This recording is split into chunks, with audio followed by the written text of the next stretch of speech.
আপনারা যে হাজারদুয়ারি দেখতে এসছেন, আসল হাজারদুয়ারি নয়, আসল হাজারদুয়ারির নাম ছিল হিরাঝিল। হিরাঝিল আজ থেকে 200 বছর আগে ইংরেজরা বোম বিলাস করে ধ্বংস করে দেয়, দিয়ে ওটা নদী তলে চলে যায়। নদী তলে চলে যাওয়ার পর সিরাজ মির্জা জাফরের পঞ্চম পুরুষ নাজিম হুমায়ুন যা 1756 সালে এই হাজারদুয়ারি তৈরি করে। এই হাজারদুয়ারি তৈরি করতে সেই সময় খরচা হয়েছিল 16 লক্ষ ভরি সোনার মুদ্রা। তৈরি করতে সময় লেগেছিল 8 বছর। হাজারদুয়ারিতে টোটাল পিলার আছে 52খানা পিলার। এই পিলারের উপরে হাজারদুয়ারিটা দাঁড়িয়ে আছে। হাজারদুয়ারি ছিল ব্রিটিশ পিরিয়ডের সুপ্রিম কোর্ট, মানে বাংলা, বিহার, উড়িষ্যার এখানে বিচার হতো। 3টে রাজ্যের বিচার হতো বলে নাম দিয়েছিল বিচার কোর্ট। আর এটা কেন্দ্র 1984 সালে কেন্দ্র সরকার নেওয়ার পর এটা দেখার জন্য মিউজিয়াম করেছে। এর ভিতরে আগে যে সিংহাসনে বসে বিচার করতো সেই সিংহাসন এখন অব্দি রয়েছে। সিংহাসনের ওজন হলো 42 কিলো। সিংহাসনটা হলো পুরো রূপোর সিংহাসন। আর এরপরে যেটা বলছিলাম যে আমাদের মুর্শিদাবাদে যে নবাব ছিল, টোটালে নবাব ছিল 18টা নবাবের মধ্যে মুর্শিদ কুলি খাঁ ছিল প্রথম নবাব, আর শেষ নবাব ছিল আসফ আলী মির্জা। টোটালে নবাব ছিল 18টা নবাবের মধ্যে 5টা নবাব ছিল স্বাধীন নবাব। স্বাধীন নবাব বলতে কিরকম, মুর্শিদ কুলি খাঁকে শুরু করে সিরাজউদ্দৌলা অব্দি ছিল 5টা নবাব স্বাধীন নবাব। স্বাধীন নবাব বলতে কি, স্বাধীন নবাব বলতে সিংহাসনে বসে উনি যেটা রায় দিতেন সেই রায় অনুসারে কাজ হতো।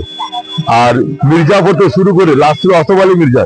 এই 13টা নবাব ছিল পরাধীন। পরাধীন মানে ইংরেজের কথা শুনে তারা ডিসিশন নিতেন, নিজস্ব কোনো ডিসিশন নিতে পারতেন না। এবারে আমরা চলে আসছি মুর্শিদ কুলি খাঁ। যে মুর্শিদ কুলি খাঁ মুর্শিদাবাদের ছিল প্রথম নবাব। মুর্শিদ কুলি খাঁর বাবার নাম ছিল দত্তনারায়ণ মিশ্র। মুর্শিদ কুলি খাঁর নাম ছিল সুদর্শন মিশ্র। ব্রাহ্মণ ঘরে জন্ম। যখন মুর্শিদাবাদে প্রথম নবাব হয়ে যখন উনি এলো, আসার পর মুসলিম বাড়িতে 1 গ্লাস পানি ভুল করে খেয়ে দিয়েছিল। 1 গ্লাস পানি ভুল করে খেয়ে নেওয়ার জন্য ব্রাহ্মণ সমাজ থেকে সেই সময় বের করে দিয়েছিল ধারে হাত দিয়ে। যখন বের করে দিল তখন উনি মুসলমান ধর্ম গ্রহণ করেছিল। এবার মুসলমান ধর্ম থেকে ওনার নাম দিয়েছিল মুর্শিদ কুলি খাঁ। মুর্শিদ কুলি খাঁর নাম অনুসারে এই জায়গার নাম দেওয়া হয়েছিল মুর্শিদাবাদ। এই মুর্শিদাবাদের আগে নাম ছিল সুদাবাদ, তার আগে নাম ছিল মুর্শিদাবাদ। এই টোটাল নামটা জয়েন করে নাম দিয়েছে এখন মুর্শিদাবাদ। মুর্শিদ কুলি খাঁর একমাত্র একটা মেয়ে ছিল, যে মেয়েটার নাম ছিল আজিমুন্নি শাহ বেগম। যে আজিমুন্নি শাহ বেগমের সেই সময় একটা যক্ষা রোগ হয়েছিল। সেই যক্ষা রোগের জন্য সেই সময় কোনো ডাক্তার ছিল না। তখনকার দিনে 5 জন কবিরাজ ছিল। এই 5 জন কবিরাজ বলে এই যক্ষা রোগ ভালো করতে গেলে প্রতিদিন একটা করে বাচ্চা ছেলে মেরে তার কলিজা বের করে খাওয়াতে হবে, না খাওয়ালে মারা যাবে। প্রতিদিন একটা করে কলিজা খেতে খেতে 199টা বাচ্চা ছেলের কলিজা খাওয়ানো হয়ে যায়। ওনার অসুখটা ভালো হয়ে যাওয়ার পরেও রাক্ষস টাইপের হয়ে যায়। ওনার স্বামীর নাম ছিল সুজাউদ্দৌলা। যে সুজাউদ্দৌলা ছিল উড়িষ্যার শাসনকর্তা। উড়িষ্যা থেকে এসে দেখলো আমার একটা স্ত্রীর জন্য এতগুলো জীবিকা নষ্ট হয়ে গেছে, আরো হবে, তাহলে রাজ্য চালাবে করে। সুজাউদ্দৌলা নিজের স্ত্রীকে জ্যান্ত অবস্থায় কবর দিল। যেখানে জ্যান্ত অবস্থায় কবর দিয়েছিল তার বুকের উপর দিয়ে একটা সিঁড়ি করে দিল।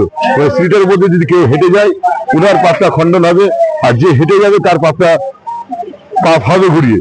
আর যে হেঁটে যাবে উনি উপর দিয়ে হেঁটে যাবে ওনার পাপটা খণ্ডন হবে। জায়গাটার নাম দিয়েছিল আজিম কাটরা মসজিদ। ওই জায়গাটার নাম হলো আজিম কাটরা মসজিদ। আমার পরিচয় মুর্শিদাবাদের আমি ঘোড়া চালক, মানে ঘোড়া গাড়ি চালাই। বাড়ি থেকে প্যাসেঞ্জার আসে, তাদেরকে পুরো সাইট সিনটা ঘুরিয়ে নিয়ে বেড়াই। টোটালটা আমার সাইট সিনটা যদি ঘুরেন, আমাদের ঘোড়া গাড়িতে ঘুরেন, তাহলে আমাদের ভাড়া আছে মাথা পিছু 300 টাকা। এবার কেউ যদি মনে করেন আমি 50 টাকায় ঘুরবো, তাহলে 3টে জায়গা দেখতে হবে। যদি মনে আমি 100 টাকায় দেখবো, 6টা জায়গা দেখতে হবে। কেউ যদি আমি মনে হয় 150 টাকা দেবো, যেরকম পয়সা দিয়ে সেরকম স্পটে বাড়বে, সেরকম সময়ও লাগবে। কেউ ভাবে 300 টাকা, আমি 6 জন লোক এসে 1800 টাকা, এটা শুনে চমকি গেলে হবে না। রেট দিতে গেলে রেটের সময়ও লাগবে, টাইমও লাগবে, দেখতে দেখায় অনেক কিছু আছে মুর্শিদাবাদে। এই সময় নিয়ে এলে ভালো হবে, টাকাওয়ালা ভালোভাবে সময় দিতে পারবে, আপনিও ভালোভাবে দেখতে পাবেন। আমার যোগাযোগের ফোন নাম্বার হলো 810111 4082।